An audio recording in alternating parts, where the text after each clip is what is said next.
Welcome to Emily academy Hyderabad. This is doctor Moses. ఆంధ్రప్రదేశ్లో డిప్యూటీఓకి సంబంధించిన screening test May 25 morning 9 to 11:30 AM మధ్యలో జరుగుతుందని Andhra Pradesh public service commission sources అఫీషియల్గా ఒక వెబ్ నోట్ ఇవ్వడం జరిగింది. కనుక ఈ వీడియో చూస్తున్న deputy educational officer job aspirants అంతా కూడా మానసికంగా మీరు సిద్ధపడండి. ఎగ్జామినేషన్ డేట్ వచ్చింది, ఎగ్జామినేషన్ టైం వచ్చింది. అదేవిధంగా మరి ఏ టైప్లో ఎగ్జామ్ కండక్ట్ చేస్తారో కూడా చాలా క్లారిటీగా పబ్లిక్ సర్వీస్ కమిషన్ వారు ఇవ్వడం జరిగింది.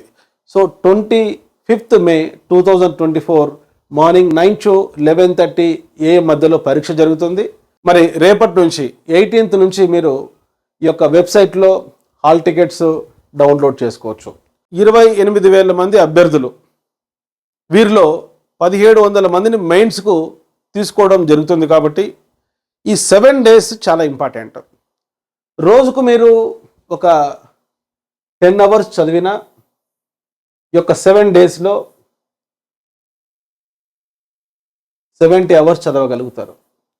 సో ఈ యొక్క 70 hoursలో ప్రతి నిమిషం కూడా చాలా విలువైనది. దాదాపుగా 4,200 నిమిషాలు ఉన్నాయి. కనుక అభ్యర్థులు ఇప్పటికిప్పుడు మీరు కొత్త టాపిక్స్ చదవకుండా చదివిన టాపిక్సే గతంలో ఏవైతే ఇంపార్టెంట్ అని మీరు భావిస్తున్నారో, ముఖ్యంగా కరెంట్ అఫైర్స్ లాంటివి ఖచ్చితంగా బిట్స్ వచ్చేటువంటి ఏరియాస్ ఫోకస్ చేస్తూ రివిజన్ చేసుకోండి. ముఖ్యంగా మానసికంగా మళ్ళీ ఎగ్జామ్ వాయిదా పడుతుందా, పోస్ట్పోన్ అవుతుందా, ఇటువంటి మరి ఆశలతో ప్రిపరేషన్ వాయిదా వేయొద్దు. ఎందుకంటే ఎప్పటికైనా మనం రియాలిటీ యాక్సెప్ట్ చేయాలి. అఫీషియల్గా ఇది పబ్లిక్ సర్వీస్ కమిషన్ ఇచ్చినటువంటి వెబ్ నోట్ కాబట్టి ఈ 7 daysలో మీరు మానసికంగా, ఉద్వేగంగా, శారీరకంగా మరి దృఢంగా ఉంటే తప్పనిసరిగా మీరు మెయిన్స్ క్వాలిఫై కావచ్చు. ఎందుకంటే అప్లై చేసుకున్న 28,000 మంది అందరూ కూడా సీరియస్ క్యాండిడేట్స్ ఉన్నారు. 50% నాన్ సీరియస్ క్యాండిడేట్స్ ఉంటారు. అంటే దాదాపుగా ఒక 15,000 మెంబర్స్ సీరియస్గా చదువుకున్న వారిలో 1,700 మందిని మెయిన్స్కి తీసుకుంటారు. కాబట్టి కాంపిటీషన్ కూడా చాలా తక్కువగా ఉంటుంది ఈ యొక్క డిప్యూటీఓకి సంబంధించి. కనుక డియర్ స్టూడెంట్స్, ఎగ్జామినేషన్ మార్నింగ్ 9కు ఉంటుంది కాబట్టి మీరు పరీక్షా కేంద్రానికి 2 గంటల ముందు చేరుకోవాలి. 2 గంటల ముందు తప్పనిసరిగా చేరుకోవాలి. 1 నిమిషం లేటుగా పోయే కన్నా 2 గంటలు ముందుగా వెళ్ళడం చాలా ఇంపార్టెంట్. కనుక ఈ యొక్క 7 days సోషియో కల్చరల్ యాక్టివిటీస్కు దూరంగా ఉంటూ మీ ప్రిపరేషన్ మీరు మొదలుపెట్టండి. తప్పనిసరిగా విజయం సాధిస్తారు. అదేవిధంగా ఈ 7 daysలో గతంలో 1 year కరెంట్ అఫైర్స్, ఇది ఆన్లైన్ టెస్ట్ కాబట్టి 20th May వరకు కరెంట్ అఫైర్స్ చూసుకోవడం మంచిది. కనుక డిప్యూటీ అభ్యర్థులు ఈ యొక్క 1 week ఎటువంటి స్ట్రెస్ లేకుండా, ఎటువంటి యాంగ్జైటీ లేకుండా, ఎటువంటి మరి ఫ్రస్ట్రేషన్, ఎందుకంటే వాయిదా కాలేదు అని కొంతమంది ఫ్రస్ట్రేషన్లో ఉన్నారు. ఫ్రస్ట్రేషన్ లేకుండా మంచి ఆత్మవిశ్వాసంతో ఎప్పుడైనా మనం ఎగ్జామ్ రాయాలి. ఒకసారి ఎగ్జామ్ అయిపోతే ఇక మెయిన్స్ ఒక 2 monthsలో కండక్ట్ చేసేటువంటి అవకాశం ఉంది. ఆ తర్వాత ఒక 2 monthsలో మీకు ఫైనల్ సెలెక్షన్ లిస్ట్ కూడా ఇచ్చేటువంటి అవకాశం ఉంది. ఇండిపెండెన్స్ డేలోగా మీ డివిజన్లో మీరు ఒక డిప్యూటీఓ ఆఫీసర్ కాబోతున్నారు. కాబట్టి తప్పనిసరిగా ఈ యొక్క స్క్రీనింగ్ టెస్ట్ను నెగ్లెక్ట్ చేయొద్దు. ఏ ప్రభుత్వం వచ్చినా కూడా తప్పనిసరిగా వాళ్ళు వన్స్ నోటిఫికేషన్ ఇచ్చిన తర్వాత యాజ్ పర్ రూల్స్ ప్రకారం రిక్రూట్మెంట్ చేయాలి.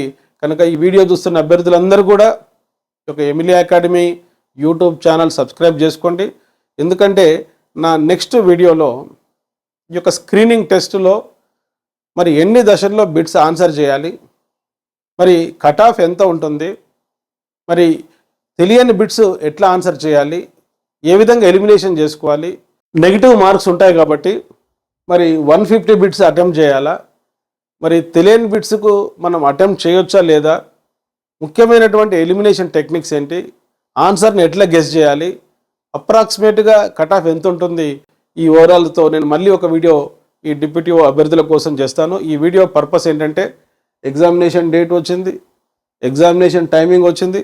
మరి రేపులోగా అంటే సండేలోగా మీరు హాల్ టికెట్స్ డౌన్లోడ్ చేసుకున్న తర్వాత ఏ టౌన్లో పరీక్ష ఉంటుంది, ఏ సెంటర్లో పరీక్ష ఉంటుందో మీరు తెలుసుకుంటారు. కాబట్టి వీలైతే ఒకసారి ఆ పరీక్షా కేంద్రాన్ని కూడా సందర్శించి వస్తే ఆ పరిసరాలకు నువ్వు మానసికంగా అడ్జస్ట్ కాగలుగుతావు. అదేవిధంగా శారీరకంగా ఈ యొక్క 7 days మంచి మితాహారం తీసుకుంటూ, మరి ఈ యొక్క హాట్ సమ్మర్లో మీ ఆరోగ్యాన్ని కాపాడుకుంటూ పరీక్షకు సిద్ధపడండి. ఎప్పుడైనా కూడా ఒక క్రికెట్ మ్యాచ్లో కానీ, ఒక ఫుట్బాల్ మ్యాచ్లో కానీ, ఏదైనా మనం ఒక పోటీ ఉన్నటువంటి క్రియలలో పాల్గొంటున్నప్పుడు కంటెంట్ కన్నా, మరి కంపిటెన్సీ కన్నా మూడవది చాలా ఇంపార్టెంట్, కాన్ఫిడెన్స్. నీకు ఎంత కంటెంట్ ఉన్నా, నీకు ఎంత కంపిటెన్సీ ఉన్నా, ఆత్మవిశ్వాసం కాన్ఫిడెన్స్ అనేది తక్కువ ఉంటే నువ్వు విజయం సాధించలేవు. క్రికెట్లో కూడా చాలామంది టెక్నిక్ ఉన్న బ్యాట్స్మెన్స్ రాణించలేరు. కాన్ఫిడెన్స్ ఉన్నటువంటి బ్యాట్స్మెన్సే క్రికెట్లో రాణిస్తారు. కనుక ఇది కూడా ఒక మ్యాచ్ లాంటిది.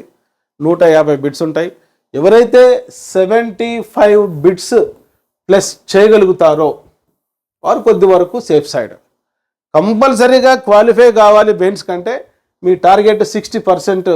60% అంటే 90 మార్క్స్ తెచ్చుకోవడానికి ట్రై చేయండి. సో ఈ 90 మార్క్స్ ఎట్లా తెచ్చుకోవాలి? 7 daysలో పాసిబులా?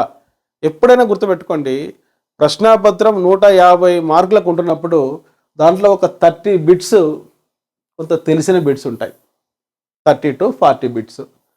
సో మిగతా ఒక 40 మార్క్స్ అదనంగా నువ్వు చేయగలిగితే అది ఎలిమినేషన్ మెథడ్ ద్వారా, గెస్సింగ్ ద్వారా, లాజికల్ థింకింగ్ ద్వారా కంపల్సరీగా మీరు మెయిన్స్కు క్వాలిఫై కావచ్చు. కాబట్టి అభ్యర్థులు నిరాశపడకుండా మీ ప్రయత్నాన్ని మొదలుపెట్టండి.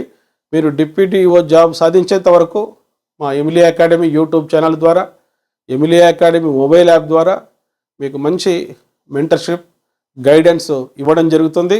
I wish you all the best.